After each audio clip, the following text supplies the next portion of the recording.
Warhammer 40k Space Marines 2 has some of the most solid maps in gaming. The backgrounds feel like God of War games with how much massive stuff is in the background, with truly massive scale that makes the game feel more expansive than just your small area that you're allowed to fight in. With massive waves of soldiers crashing against each other, ancient titans sleeping, flying helldrakes, massive hive cities, giant bugs, the list just goes on.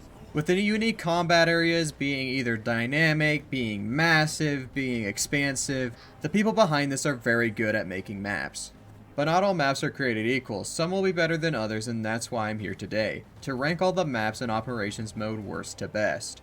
A little bit of ground rules. First, it's rated based on a lot of factors, but most come from my objective take on the map's layout, atmosphere, events, and bosses. But I am still a human with my lowly emotions and brain, so it will still be my opinion. And honestly, the maps in this game are so good that I can see a reason for mostly any map being in the top spot on your personal list. I'd actually love it if you guys left a comment down below telling me your favorite place to purge the Xenos and the Heretics. And without further ado, let's get into my personal worst map. The worst maps tend to have a theme. The main problem I can find with a map is taking away control of the mission, which can have some of the most dynamic moments, or it can be really annoying, which is the case for the last mission added, the Obelisk. The Obelisk has a problem of its three big events of the map being kind of out of your control if the other players just don't understand what to do or don't have voice comms with you.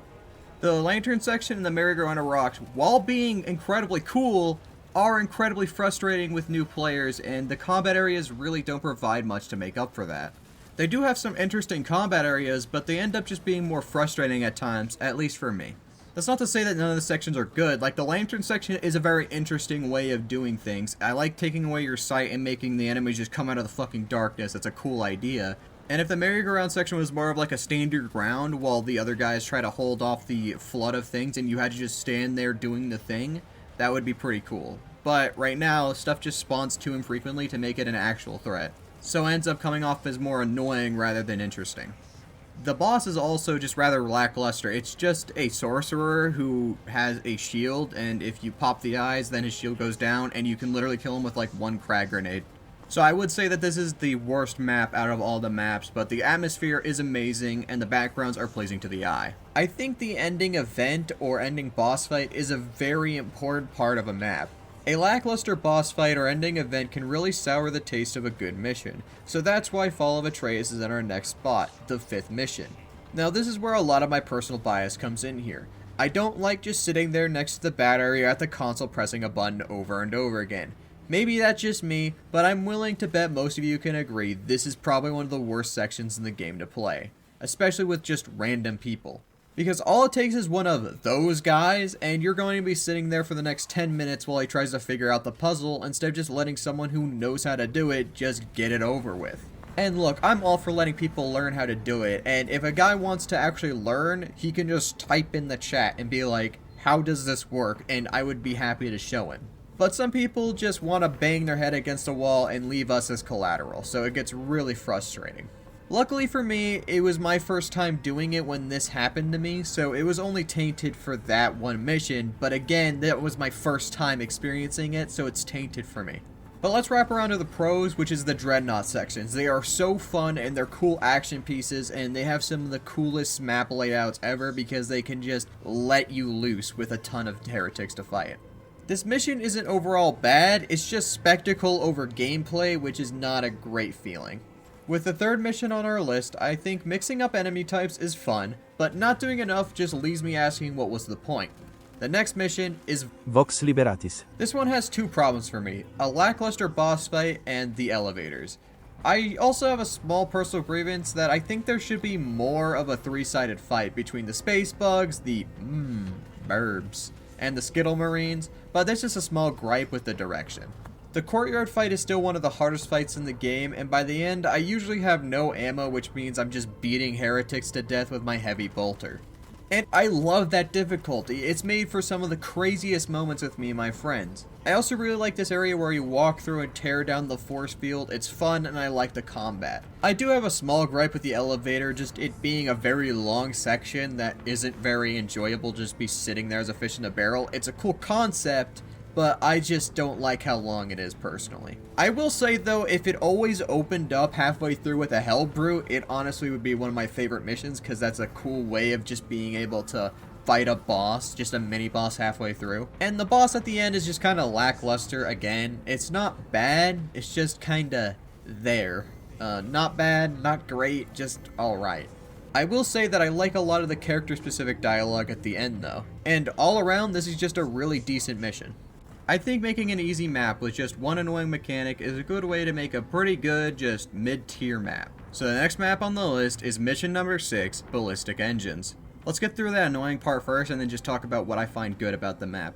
The Dust Storm mechanic, while pretty good on paper, is just more annoying rather than interesting. I'm pretty sure Obelisk did that better, because it's more interesting to have stuff come out of complete darkness rather than this weird half-assed darkness, and it's just more annoying than anything. But I think this is one of the better maps if you just want a relaxed experience. If you just want to get on, play a little Space Marines 2, and not worry too much about winning or losing, then this is going to be the perfect map for you. I think the Drabindol atmosphere of all the grays and browns being next to this hive city in the middle of the desert is a great contrast to the greens and browns of Kadaku, the silvers and grays of Avarax, and the blues and blacks of Demirium. It's weird that a small palette change makes the entire map feel unique and different. And speaking of the hive city, it is amazing. I love the backdrop of this map, and I love the atmosphere. Everything about the actual tone of this map is amazing. A lot of the battlefields on this map are very forgettable, except for one, which is the train yard section, which I find very big and interesting to fight around. I feel rather neutral about the endgame section, where it's just a flood of enemies to rip apart and just have a good time destroying.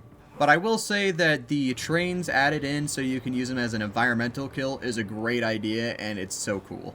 Because who doesn't want to see Thomas the Train Engine perform a hit and run on a massive swarm of Tyranids? I think this map feels very unique, and it's a very good map if you just want to turn off your brain and kill some Tyranids. It is really weird to rate a map that has some of the worst gameplay and some of the best too.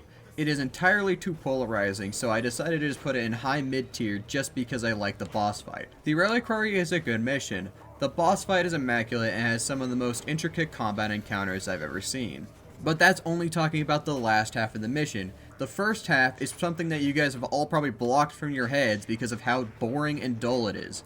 It is an escort mission, and it is a find the random thing mission, which is just incredibly boring and some of the worst missions in this type of game. And usually it's fine on stuff like Inferno, where you're just running around killing Tyranids to try and get to the bodies so you can get over to the next section. But combining the two was not the move, because this is an incredibly frustrating and boring experience.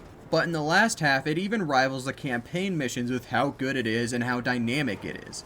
Being forced to play Leapfrog because his Helldrake keeps spewing balefire all over the place is a crazy good idea. I will admit that it can be a little annoying if nothing's happening and you're just stuck there inside of a house waiting for the balefire to clear up. But on the other hand, there are some of the most hectic butt-clenching moments when you're stuck inside of here with like a fucking Terminator. I don't know how best to describe this boss fight, but it feels like an older video game, like something from the 1990s or something like that. It just feels like one of those old boss fights, and it's really nice because it's just something so simple and it's fun to do. Like, I'm here for a Dark Souls boss fight any day of the week, but also it's nice to have a simple boss fight where it has simple mechanics to deal with. All around, I think this is a really good mission and a really bad mission. We are now in the top 3 maps of this list, and I hate to do this, but we're going to be starting off with Inferno. I'll give a few reasons why it's not the best map, and one of the main reasons is spectacle. This map doesn't have a lot of spectacle. It does have that huge giant conga line in the background, but for me personally, it just looks like a big ass blur. It also has a few sections that are just really rough around the edges. Like, there are really big sections that are just not very fun to play in, like the catwalk and just general areas that are not the most fun to play around. They're definitely not bad, but they're just not as good as some other sections in the game. This map really does reek of them just trying to experiment and just trying to have a good time making this map, and I really appreciate it. It has some of the cooler sections. I love this open section where you have to protect the engines, and the end swarm is one of the best ways of doing it. I kind of wish that they made it so the swarms were a lot more randomized, so you didn't always know where they're coming from, so the traps are something you had to kind of do on the fly or coordinate with your team. But either way, it's really good, and I fucking love it. But the map is brought down by having a few really stinky combat areas and having not the greatest spectacle. The second place spot is basically if Inferno was just better in every way, Termination is the second place spot. The Spectacle is immaculate with this giant fucking bug just walking around destroying front lines of Cadians, and the spectacle of having these big fucking tubes going into the sky is one of the most metal things I've ever seen from Warhammer 40k. I think this happens after the events of the main story because the space bugs are now just sucking the planet. So it's really cool to see what happened to the planet that we abandoned to go fight heretics and seeing that we just left this planet to essentially die. And then the fight with the Hierophant is just so well made, and I love all the combat encounters, and it's just so good.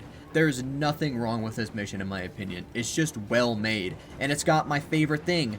The Tyranids! Like, what's not to love? I genuinely cannot find one thing negative to say about this mission. It has really good combat encounters, the spectacle's amazing, the atmosphere is great, and I just love the boss fight. But with all my love for Termination, I think we all knew that I was going to put Decapitation in the #1 spot. Decapitation has just about everything you can ask for from this game. It has a horde of space bugs, it has interesting level design, spectacle, and the best boss fight to end it all off. I will say that you spend a lot of time weaving through tight corridors, fighting through a lot of enemies, and it can lead to some of the best butt-clenching moments I've ever seen. I will say that setting up the bombs can be a bit tedious, but the level design more than makes up for it. It's one of the most interesting combat encounters I've ever seen. I love the horde encounter halfway through where you just fight a horde of space bugs with Cadians by your side. It feels like you have boots on the ground with these Cadians, like, for the first time in the operations mode. You never really feel like you're fighting with the Cadians in this mode. You only feel like that in, like, the story mode, but I like being able to fight side by side with Cadians. I love the spectacle of watching this Hive Tyrant being crushed under a massive statue, along with hunting it through the tunnel system and finally meeting it up for the final boss fight of the mission. This is probably the best proper boss fight in the game. You get to go head to head with a behemoth with a chainsword. It's got a fun set of attacks that are reminiscent of all the bugs you've crushed before, but stronger and at a much larger scale. This mission is the pinnacle of Space Marines 2 operations mode, in my opinion. But if you guys are curious about my top 3, it's going to be in order of Termination, Requiem, and Inferno. And if you like the ones that I personally didn't think were as good, that's totally great. I'm happy that you like the ones that I couldn't find as much enjoyment in. Please tell me in the comments what your favorite map is. I really want to know, and I want to know why you like the map. So please talk to me about your favorite map, because I would love to hear more from you guys. May the Emperor protect you, and I really hope you guys have a great day.